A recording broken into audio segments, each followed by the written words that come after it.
But Ikigai is, if anybody's not come across it, it's a Japanese secret to a long and happy life, basically. It's a philosophy that the Japanese use.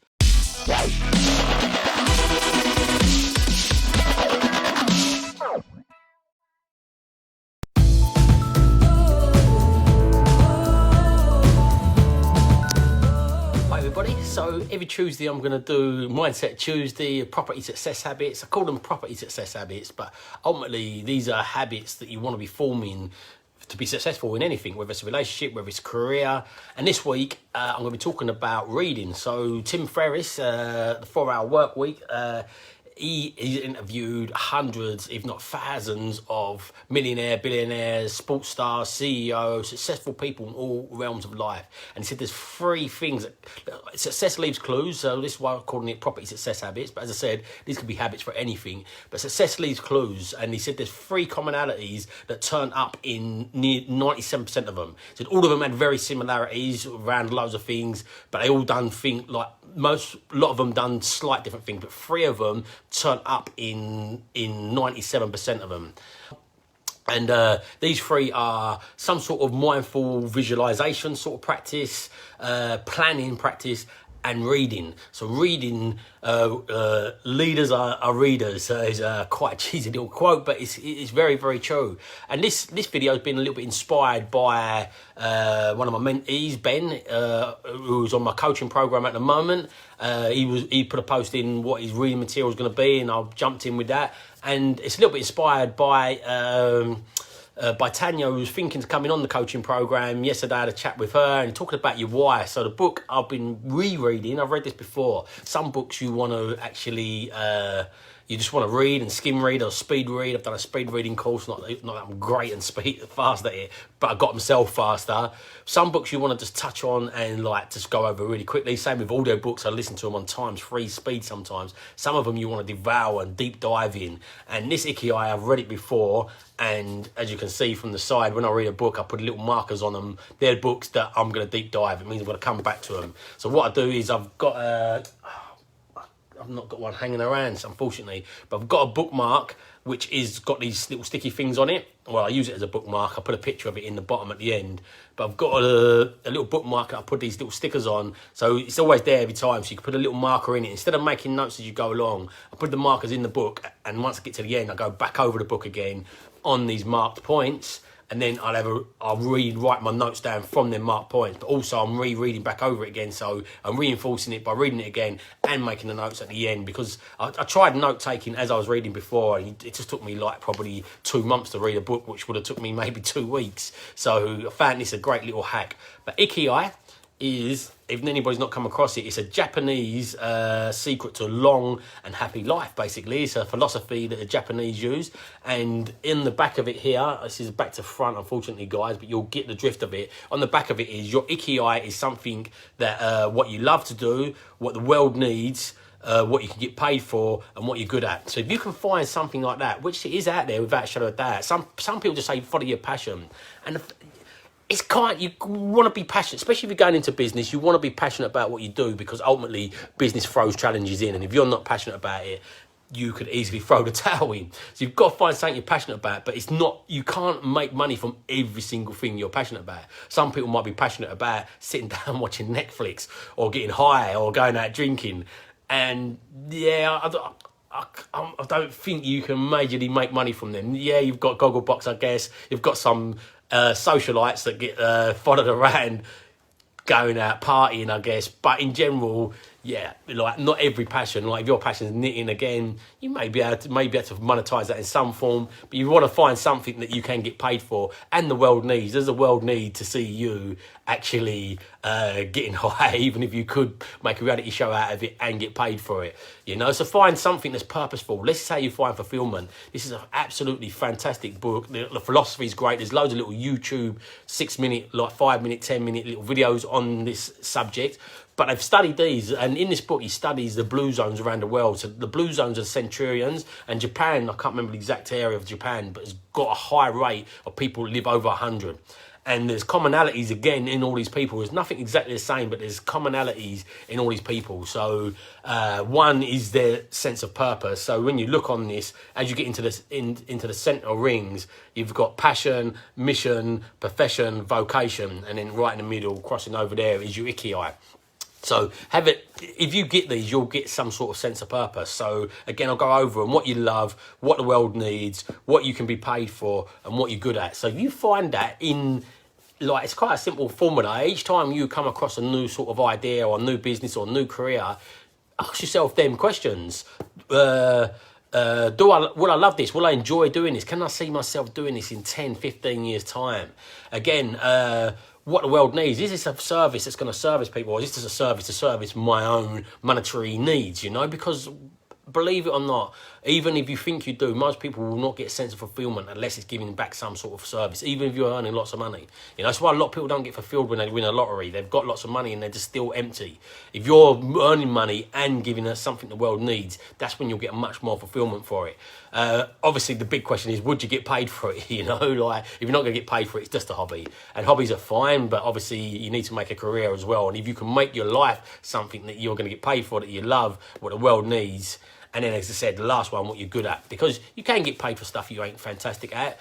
This is really important. What I feel, every time we hire someone, we profile test them with psychosomatic profile tests. So to make sure they're a match for the thing they're doing. Because somebody that is quite intuitive or quite intelligent could do something that's not their necessary strength. If they practice enough, they could get good at it, but not the best they could be at it. So you want to find something you can be the best you can be at, which suits your strengths. Like it... Einstein says you can't judge a fish on its ability to climb a tree. So it's similar again. If you put Michael Jordan, who's a great basketball player, on a horse, he wouldn't be a great horse jockey, and you wouldn't judge him on that. You judge him on where his strengths was, because he had the innate structure and set up to be a basketball player, so not a jockey, and vice versa. You put a jockey to be a basketball player, they're not tall enough. So you've got to find stuff that naturally suit. Even though you could get good at it, doesn't mean it would be what you could be the best at. So you find them elements, and it really, really helps you drive on. As I said, there's 7 blue zones around the world, and the commonalities in them is they've all got some sort of they've all got some sense of purpose and some sense of mindfulness. They've all got none of them eat to excess. So we're in this age today, and we've got abundance of food, and we eat and eat and eat. And this is my philosophy on this. Like, when I see, I've got a young kid, and I'm out with other, maybe in an NCT group, or with other kids the same age, and everybody's congratulating the kids for finishing their plate. And I don't. I'm like, he just eats to his full, and he'll need energy. My kid's got a lot of energy, so when he's hungry again, he'll eat again when he needs to refuel. And ultimately, everybody needs to eat less amounts, but they eat up to a 70% full. They don't fill up their digestive system. That's one commonality with all of them, and they eat whole foods. Not the same diet, but they all eat whole foods. And again, going back to what my philosophy on that is you've got to think, we rewind back 100 years ago, 90% of the labour force was labour. And also 100 years ago, food wasn't as abundant as it is today. So, for instance, you couldn't get Uber Eats at 12 o'clock at night if you fancied a snack being delivered on your doorstep with a swipe of your finger.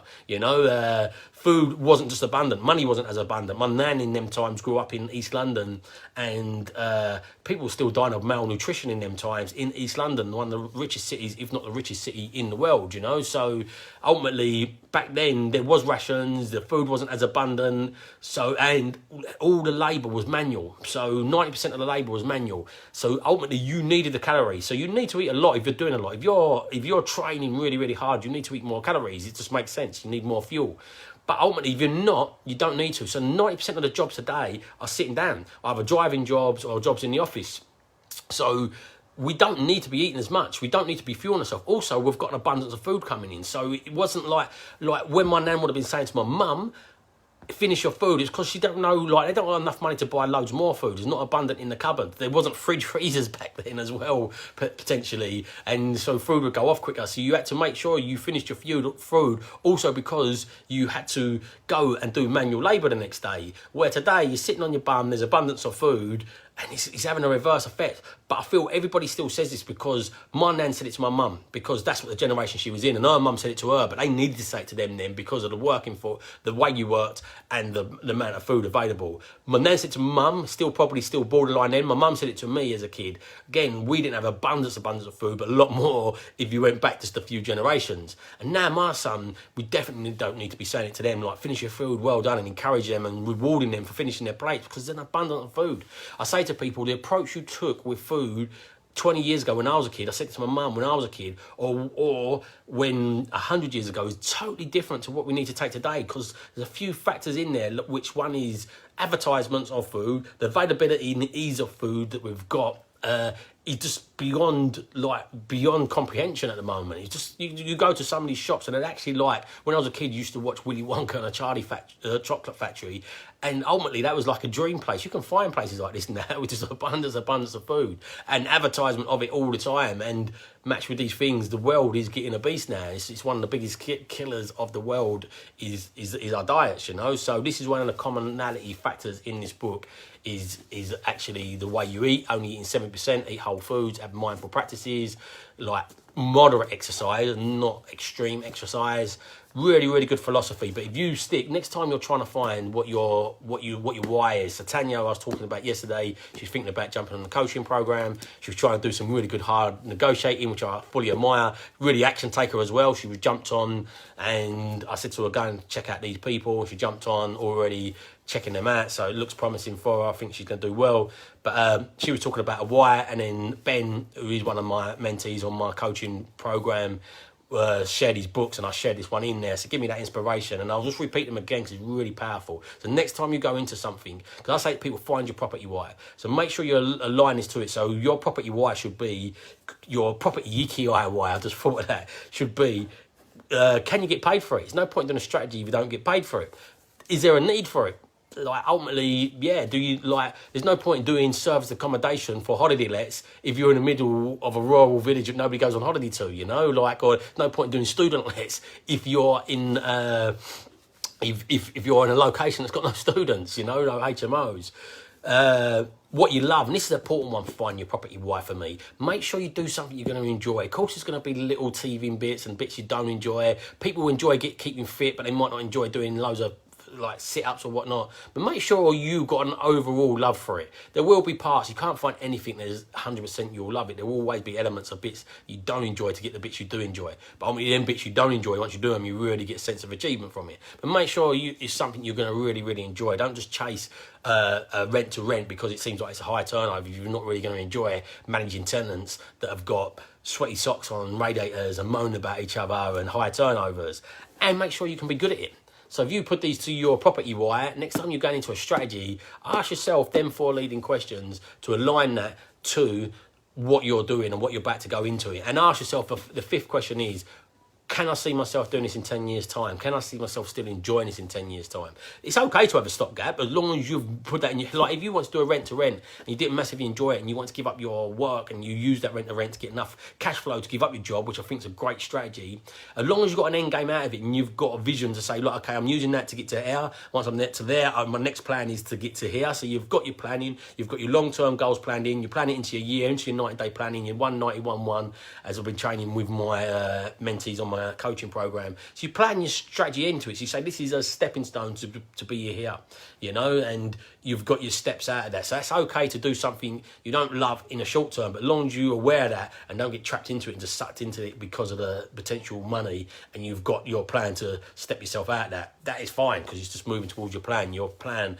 might not be achievable now. You might have to take them incremental steps towards it. So yeah, really important to ask yourself these questions next time you're going into a strategy or anything really, you know, like it's not have to be a property strategy, it could be a career, it could be another business, it could be anything. But guys, I hope you found that useful. And remember, if you don't evolve your ideas, you'll never live on your own terms. So evolve your ideas, live on your own terms, and have a fantastic day, everyone.